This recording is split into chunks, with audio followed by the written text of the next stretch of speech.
Well, hello once again. Just when I think I'm done with these supermarket hot curry reviews, another supermarket comes out with another hot curry. So what am I going to do? I've got to try it, haven't I? And this one that we're going to try today is from Sainsburys. And as you can see, it says limited edition Hot Chicken Phal. So it'd be interesting to see how this compares with the other three supermarket hot curries that I've had recently. The first of which was Iceland's PepperX, and that was extremely hot. It was probably the hottest curry I've ever had, or thereabouts anyway. I then went on to have a look at Aldi's Phal, and that was really tasty, but it was nowhere near as hot as the Iceland one. And then the final one that I did was from Morrison's, and that was their, what was it called now? Naga chicken, that was what it was called. And that was really nice actually. It was slightly hotter than the Phal, but nevertheless, really good. So anyway, I guess we better see what this one's all about. As usual, got a glass of milk, just in case. I've got myself a little pudding, and then this is what you get in the Sainsbury's pack. You basically get some rice and some curry. I must admit, I prefer it when you just get curry, because then, you know, you got the choice of what you want and you usually get a little more. But anyway, let's see how it goes. I'll dive in. Okay, so the chicken looks reasonable. There's quite a few decent sized chunks in here.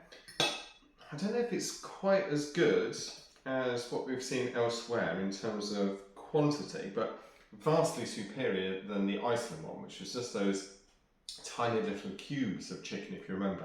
This one looks a lot more substantial. So I guess we better find out and just see how hot this is. So let's try it with a little bit of rice. Make sure I get a reasonable amount of sauce.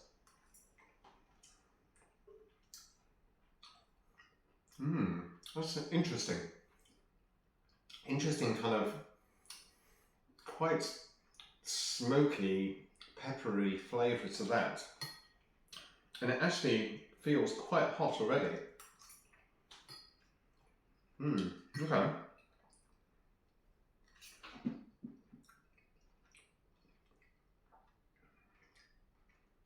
It's nice, but maybe not quite as, to my taste, I would say, as the last two, the Morrison's and the Aldi one. It's just a little too smoky kind of tasting for my personal palate, but it's still pretty good. It is still pretty good. Obviously with the quality of the chicken as well, vastly superior to Iceland, but more or less the same as the other two, I would say.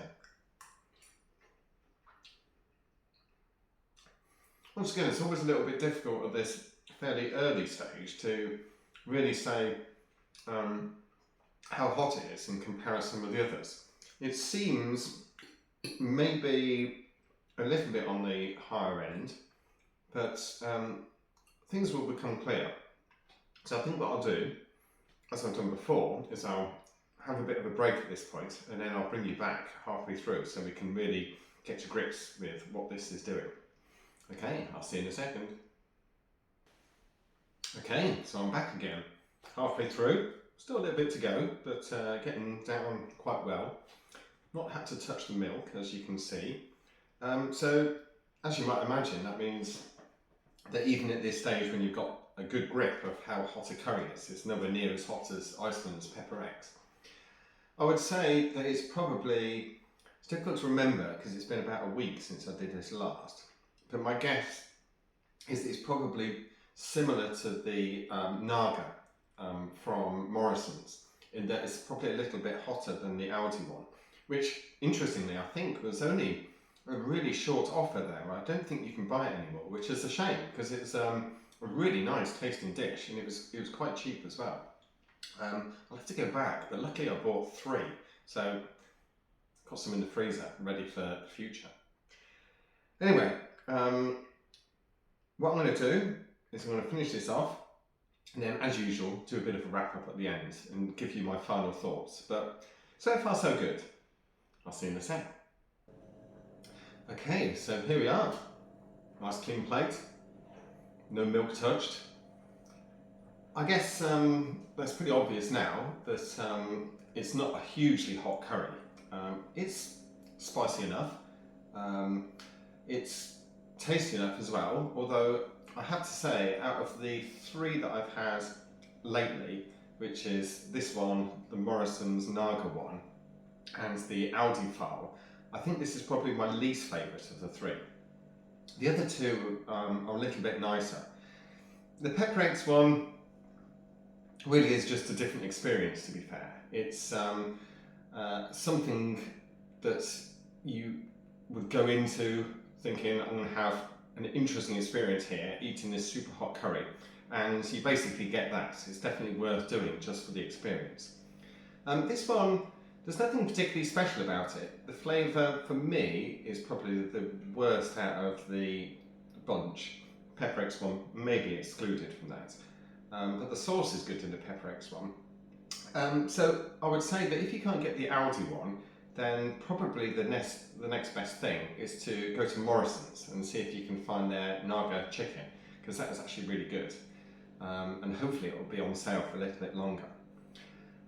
Okay, so I think that's kind of done once again for all of the supermarket curries that are available at the moment. But I thought that last time, and who knows, it seems to be the season for super hot curries.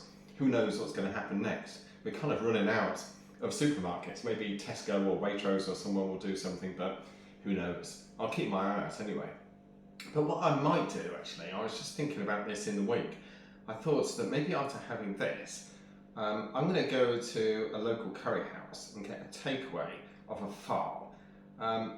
I've had a look at all of the supermarkets, all of the curry houses in my local town, and none of them do a phal just as is, and there's quite a few here really.